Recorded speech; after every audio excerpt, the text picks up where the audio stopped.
Dawson Rider Review. Hey YouTube, Dawson Rider here with my review of the Megabloks Power Rangers Super Megaforce Ultimate Battle Set.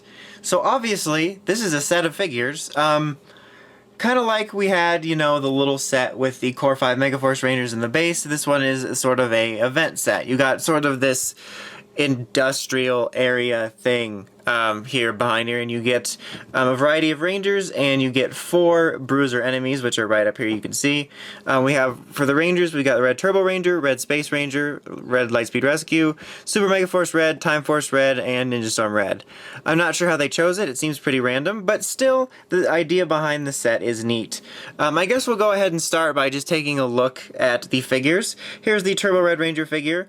If you've watched any of my Megabloks Super Megaforce reviews, or I guess Megaforce reviews, you know that I really do like the new body style. I really did like the old body style, I just kind of like this one gives you a bit more posability. I'll go over the little articulation on this guy and use him as the base since all the other ones featured the same articulation. You've kind of got a little ball joint here so you can get some swiveling around all the way like that. You can move in and out. You can move his little hand to different positions. You also have a nice little ball joint on his leg for the same purpose, and his little feet are also sort of on little ball joints so you can sort of pose him around.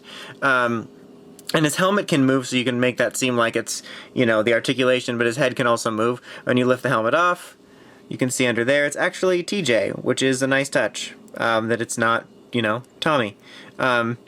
And you can see you can move his head, but when the helmet's on, you can, you know, more easily move it. But yeah, they're nicely articulated. The details on them are pretty solid for the Megabloks figures they are. I really do dig the look of them. As you can see here, he's holding a blaster, which is essentially the Megaforce blaster, which is really odd. That's one of my nitpicks about the set is the weapon choices. Well, when we get to him in a minute here, Carter has a, you know, sort of just generic looking blaster, which I would, whoops, there goes TJ's arm. That's a storyline we never saw. I would have preferred just a second generic blaster for TJ if they weren't going to sort of, you know, try to replicate what we got in the series. Just because it seems weird for him to be holding a Megaforce blaster. I guess he doesn't have to be holding anything, but I think like on the box it shows him holding it, but I don't know. It's just, it seems weird that you get all these Megaforce weapons and there's no regular Megaforce guy. Alright, now we got In Space Red, obviously. He looks pretty good. His paint looks better than the 5-inch Legendary Hero because he doesn't have a weird box around these, but pretty solid for him. There's not really much to say. I just like look at him. It's pretty self-explanatory.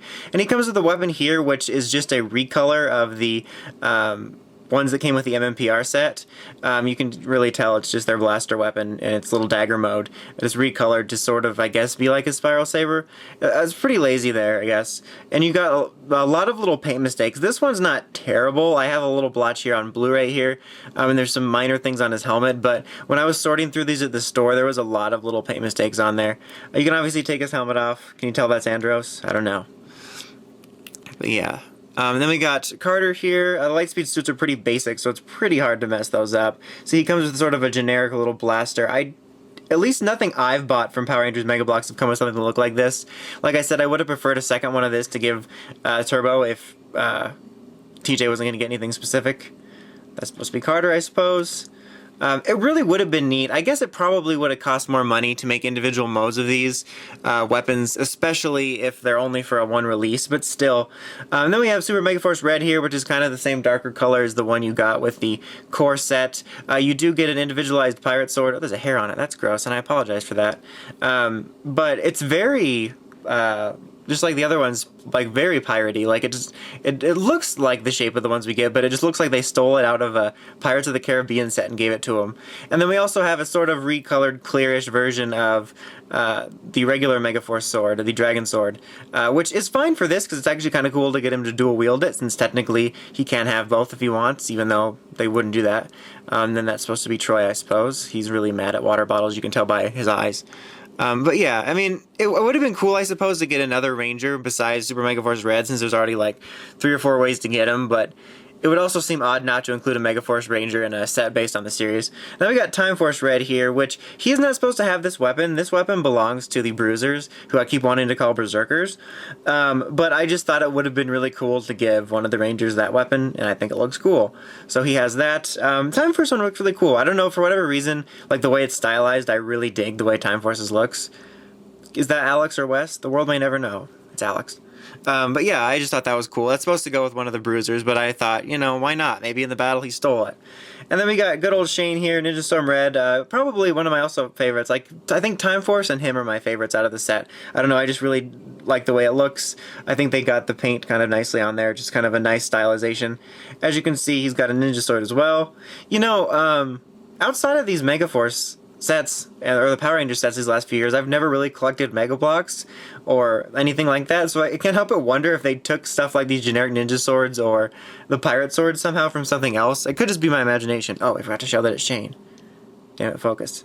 He's too white to be Shane. Yeah, they're so generic. Like, I appreciate that we got it, but still, it's just kind of funny. I'll essentially probably pull off two of these Bruisers. All the Bruisers figures are the same. They look identical, which, you know, they don't really look like the show, because on the show they have little heads, or spikes coming off their heads. They have heads coming off of their spikes.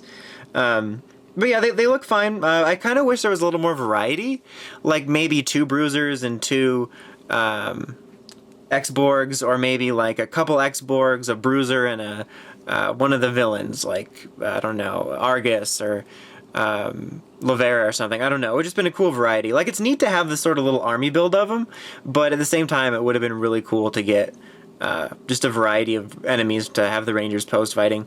But yeah, you get 2 different weapon type varieties. You saw the like axe badass weapon that I gave Wes, and then you do get this little, if I can get focus, this little blaster here, and you could have him dual wielding or single wielding, whatever you want to do.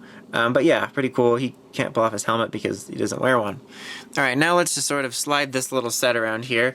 This is a pretty generic little setup. I didn't bother showing a build on this. I'm not sure if I ever will show builds for these. It just seems like it's a lot of camera time consuming work, and just don't want to waste your time.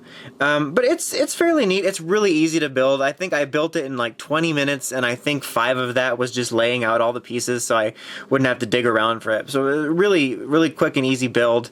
That's a pretty generic set. You just kind of got this set of stairs that go up to this bridge where the Bruisers are standing. You can kind of pose them anywhere fighting. You got this little control panel here, this tubing. There's a little wheel here. I guess it's just supposed to be some sort of industrial area, probably from the warehouse district.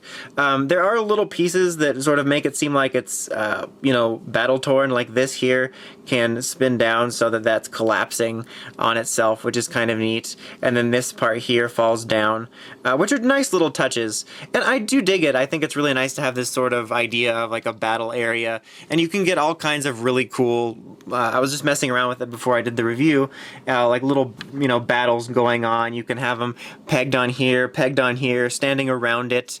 You can have them holding onto this or the ladder. So some pretty neat poses. Overall, I honestly really do dig this set, but I do have some issues with it.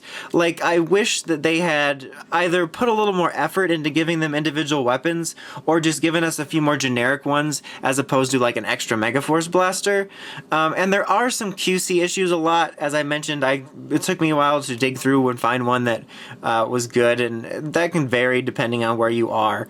But yeah, that's an issue, and I don't think the set is worth the price. It retails at $39.99, which is, you know, $40, which, I mean, you do get a lot of figures in the set, but it just does seem like a lot for some reason. But if you can find it on sale, or, you know, if you have a coupon of some sort, they do Megabloks sales all the time at Toys R Us, then I could recommend picking it up. I think it's a very neat idea, and if you can find it for a little bit of a cheaper price, I do recommend it if you like it. But at the price it's at right now, I don't recommend it, solely because of the QC issues, and just it doesn't seem like you're getting very much. Maybe it's just me. It is a nice set that I like. I just think it's a bit high priced, and they could have been a little tighter with the QC and maybe the weapons.